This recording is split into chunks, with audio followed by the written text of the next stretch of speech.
And I would like to thank the organizer of this nice workshop in which I learned so much about the marketing and behavior. And I would like to share with you some issues related to what is the definition actually of consumer neuroscience, neuromarketing, neuroscience, and how this discipline could mix it together, and how can produce something that could be useful for the people that would like to use such technology in order to improve the commercial advertising. So it is an attempt to demonstrate that sometimes the new knowledge lies at the border of the different disciplines, medicine, marketing, science.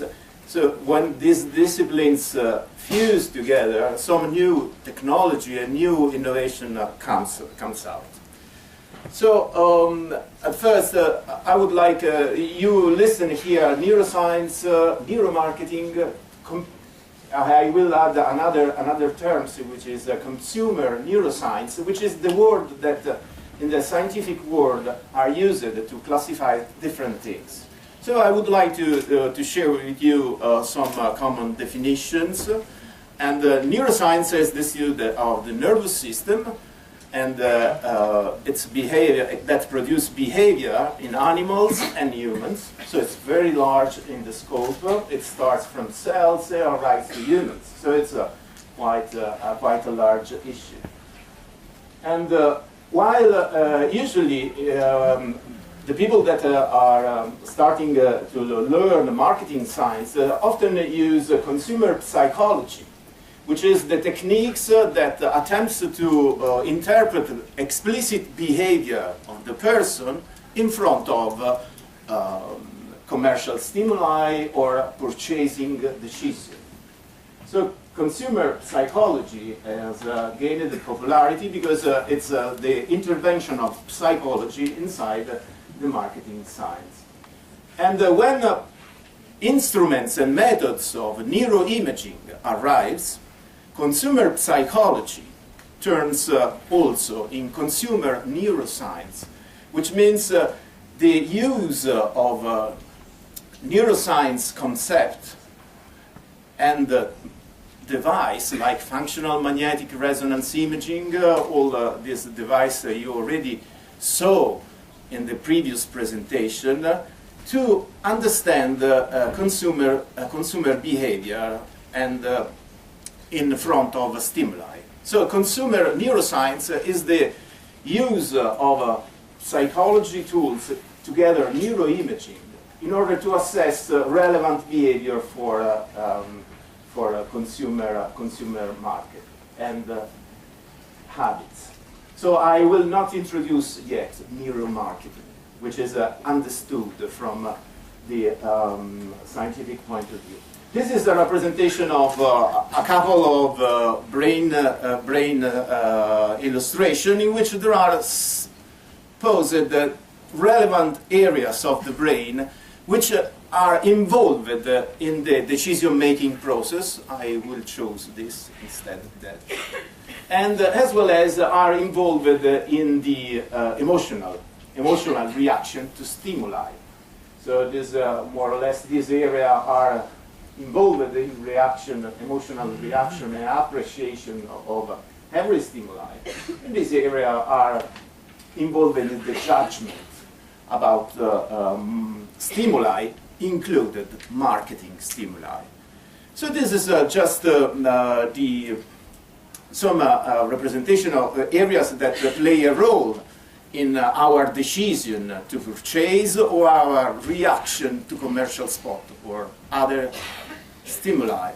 But we come into this world with a brain which is a very general computational machine that assume very few things about the external world. So it learns to react to external stimuli. So it is not surprising that we react almost in the same way to very different stimuli.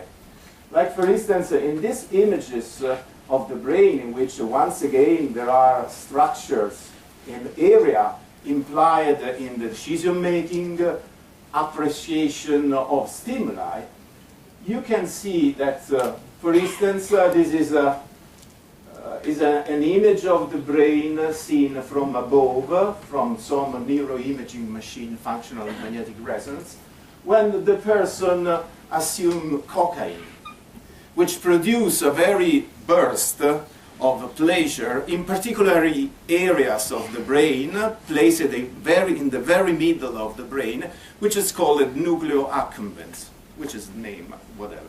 But this is very in the middle of our brain. When people assume cocaine, ethical study performed at the university, this kind of area reacts. But, this is the interesting things, this area, which is the same, reacts also almost in the same way when we assume chocolate.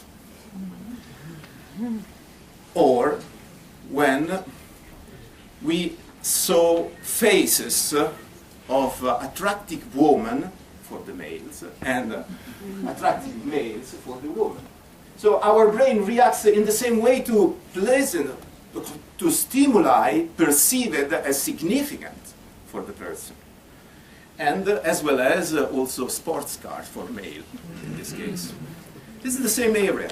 Because you react, this answers the question, which is this area mediates one of the most interesting issues, the pleasure, the perception of pleasure inside our brain. And this is active in all these situations, but furthermore, a person who loves modern art is a picture with some color for somebody and a beautiful picture for others. But if we put into the scanner both subjects, people that do not love modern art and people that love modern art, the same stimuli for the people that love modern art burns this area, while it is not the case for the people that do not love. So actually, the meaning of these lights means the brain reacts almost in the same way to a very different series of stimuli, from cocaine to sports car to attractive woman to a picture of Pollock. And also the punishment of others that deserve this treatment. This is it comes from literature, from modern neuroscience literature, has published results. So in our brain, it has been demonstrated, not by me, but others, most famous scientists, that there are two competing systems. For instance, one that attempts to get immediately the rewards. So I would like to get chocolate at the coffee break immediately. This system competes with this other system that say, if I take chocolate too much, I will become fat. I will become not attractive. So I have to attempt to renounce, to struggle. And these two systems has been published in very important journal and reported in Trends in Cognitive Science, which is a tremendous impact factor journal. These two systems continuously competes in our brain, in each one of our brains, in order to get immediate reward or delayed reward. And this it's true for purchasing decision as well as to eating chocolate at the coffee break. So this is the other issue of this slide. So, which is the relation between consumer neuroscience, which is the application of neuroimaging tools to understanding the behavior of the user and consumer in front of stimuli, and neuromarketing has been said today.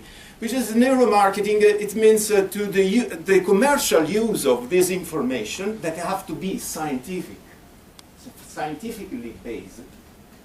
The use of this information in order to get some additional inputs to marketers and to the businessmen in order to improve the